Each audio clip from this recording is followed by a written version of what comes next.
जमा हो रहे हैं, तो हम लोग प्रोटेस्ट करने आए हैं। मतलब प्रोटेस्ट कि हम बेसिकली अपनी डिमांड पूरी कराना चाहते हैं कि हमें हॉस्टल वेकेट नहीं करना। मतलब हमारे नेट के एग्जाम आने वाले हैं और रिसर्च स्कॉलर्स की कोई छुट्टी नहीं होती, जैसे आप सब जानते हैं यूजीसी का कोई ऐसा प्रोटोकॉल नहीं है कि रिसर्च स्कॉलर्स की छुट्टी होगी। तो अभी जो है हम 2-4 दिनों से हमने DSW से बात की, डीन सोशल वेलफेयर, फिर हमने प्रोवोस्ट से बात की, फिर इस तरह से हमने अलग अलग बॉडीज के पास हम गए, बट हमारी डिमांड पूरी नहीं। So we just want one thing, we don't want to vacate our hostel. ये किस तरह का फरमान है, किसका फरमान था ये हमारे न्यू वाइस चांसलर की तरफ से है, लेकिन हमें उससे वो मतलब उन्हें भी हमारी बात समझनी चाहिए कि हमें एग्जाम देना है और हम रिसर्च स्कॉलर हैं, हमें लगातार 5 साल तक यहाँ रहना है। सो हम क्यों वेकेट करें? वेकेट करके फिर हम आए जाए, हमारा खुद का भी मसला है, हमारे मतलब टाइम वेस्ट है और मतलब वक्त जाया है, हमें हमारी पढ़ाई में डिस्टर्बेंस होगा।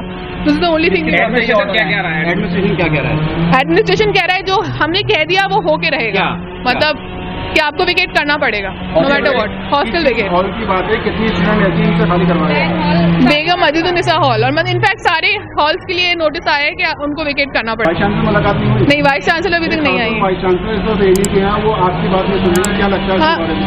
यही तो अगर खातून वाइस चांसलर, तो उन्हें हम लोगों की यानी हम लड़कियों की, हम खातूनों की भी बात सुननी चाहिए। सो यही हम कहना चाहते हैं कि वो एक बार बस आए और हमसे बात करें और फिर इस मसले का कोई हल निकालें। साल बाद से भी क्यों नहीं मुलाकात करना चाह रही है वाइस चांसलर? क्या लगता है आपको? ये तो आपसे तो मिल सकती है, लड़कों से नहीं मिलना चाहती है। यही तो हमें नहीं समझ में आ रहा कि वो हमसे क्यों नहीं मिलना चाह रही, और हम चाहते हैं कि वो आए और इस मसले का कुछ हल करें, और हमें बस एक चीज चाहिए कि वो हमें वेकेट ना करवाएं, क्योंकि रिसर्च स्कॉलर्स हमारे पास कोई ऑप्शन नहीं। अगर वेकेट करवा दिए फिर हमें कहीं और रहना पड़ेगा, पता नहीं क्या करेंगे, और हमारे नेट के एग्जाम्स भी आ रहे हैं। तो हमें इस चीज पे we want an action on this. वो हमसे बोले कि हमें प्रोफॉर्मा फिल करना होगा एक, और प्रोफॉर्मा फिल करने के बाद ही जिनका जेन्युइन होगा रीजन वही रुक सकेगा। तो और ये बोले जिनका लैब वर्क होगा हम उन्हें रुकने देंगे। हमारा तो लैब वर्क नहीं है, क्या आर्ट्स और सोशल साइंस वाले बच्चे नहीं रुक सकते? उनके डिग्री नहीं है डॉक्टरेट की।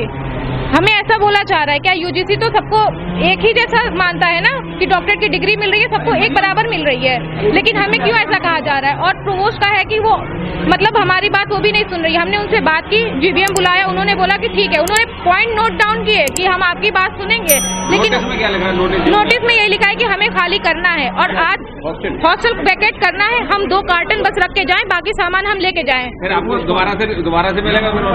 हमें रीअलॉटमेंट होगा और वो भी अगस्त में होगा, तब हम आएंगे। अब बताइए हम मीडिया का भी मंशा क्या है? इसके पीछे कुछ मंशा नहीं है, क्योंकि हमारी बात हुई है तो उन्होंने बोला है कि व्हाइट वॉशिंग नहीं कराऊंगी रूम में, बाकी जो चीजें वो होगी। मेडिकल वाले हमारे हॉस्टल में रुक रहे हैं, हॉस्टल तो रन करेगा ना, डाइनिंग रन करेगी, तो हमें क्यों निकाला जा रहा है? और उस हॉस्टल में सिर्फ मेडिकल और रिसर्च स्कॉलर के ही बच्चे हैं। कितनी छात्राएं आई होंगी यहाँ लगभग? यहाँ पे 80 होंगी और रिसर्च स्कॉलर ही है हमारे ब्लॉक में। 2 ब्लॉक में हमारा है, लेकिन वो हमारी कोई बात सुनी नहीं जा रही। हम सैटरडे से इस चीज में लगे, हमें बस एक ही बात कहा जा रहा है, प्रोफॉर्मा फिल करो।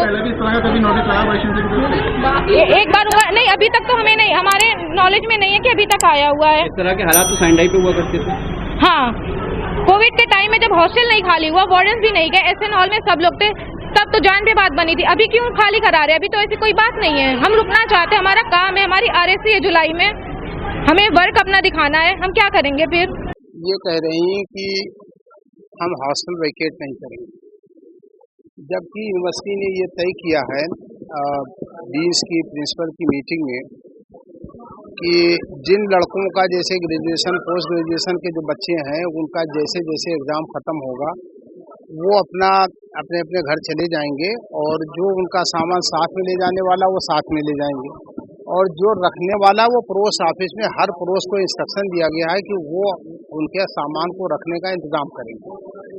अब ये जो PhD के स्कॉलर हैं इनके लिए ये बात तय हुई थी कि जो स्टूडेंट PhD के काम की वजह से यहाँ यूनिवर्सिटी में रुकना चाहते हैं, हॉस्टल में रुकना चाहते हैं, तो उनको they will apply through their supervisor, और उसको एक कमेटी बनी है, वो एग्जामिन करके और जिनकी जेन्युइन रीजंस होंगे कि इनको रुकना ज़रूरी है, इनका पिकम सफ़र ना करे, उनको परमिशन देने की भी बात की गई। इसीलिए समर हॉस्टल भी बना गया, हॉल बना गया, लड़कों के लिए भी PhD स्टूडेंट के लिए, और जो लड़कियां उनके लिए भी समर हॉल बनाया गया है। इनका ये कहना है कि हम सब अप्लाई नहीं करेंगे, हम बिल्कुल यानी क्लियर ये हो जाए कि PhD के स्टूडेंट नहीं जाएंगे। तो ऐसा नहीं है कि देखिए यूनिवर्सिटी ने प्रोविज़न रखा है कि जिनका इमरजेंसी है, कोई ज़रूरत है, किसी भी ज़रूरत के तहत अगर किसी स्टूडेंट को रुकने की ज़रूरत पड़ रही है तो उसको एक एप्लीकेशन देना पड़ेगा, और वो एप्लीकेशन दे देगा, उसको एग्जामिन करने के बाद में अगर वो जेन्युइन रीज़न पाया जाता है तो उसको अलाउ किया जाएगा। ऐसी बात नहीं है। उजागर होता जा रहा है। देखिए ऐसा है, मैडम से सुबह से बात हो रही है और ये भी बात कहा गया कि अगर मैडम से मिलने की जरूरत है तो आप 5 से लेकर 10 बच्चे अपना आ जाएं और मिल लें। अब वो ये कह रहे हैं कि हम पूरे 40-50 जाएंगे, तो ये कोई मीटिंग थोड़ा करना चाहते हैं। इसका मतलब आप कोई बात नहीं रखना चाहते हैं। जब अगर आपकी गिरवांश एक है तो आप 4-5 लोग रिप्रेजेंटेटिव चले जाइए और आप सब सारे बच्चों के बातों को रख दीजिए। आप मैडम से बात कर लीजिए। मैडम से मिलने के लिए कोई वो नहीं है। हम कई मरतबा कहा गया है कि भाई 5 लोग, 6 लोग, 7 लोग, 8 लोग, 10 लोग। अब इसके अलावा अगर 10 से ज्यादा लोग जाएंगे तो बात थोड़ी होगी, फिर वहाँ वो हल्ला शुरू हो जाएगा। नहीं, आश्वासन ये दिया DSW साहब ने कि वो 18 या 19 तारीख को फिर हाल में जाएंगे और इन बच्चों से बात करेंगे, इनसे कन्विंस करेंगे कि भाई देखिए, जो कोई एक रूल होता है उसमें एक्सेप्शन होता है। रूल ये है कि everybody has to vacate the hostel. Exception ये है कि जिनको हॉस्टल में रुकने की जरूरत, जैसे उनका कोई एग्जाम है या कोई रिसर्च का वर्क है, तो वो अपनी एक एप्लीकेशन देंगे, उसको एक कमेटी है बनी है, वो एग्जामिन करेगी और एग्जामिन करने के बाद में अलाउ या डिसअलाउ जो भी करना होगा करेगी। अलाउ करेंगे तो उनको समर हॉस्टल में रहने का। ये भी कहना है कि सैनिटाइज पे पूरे हॉस्टल खाली कराए जाते हैं, इसलिए इस बार की नया फरमान जारी किया।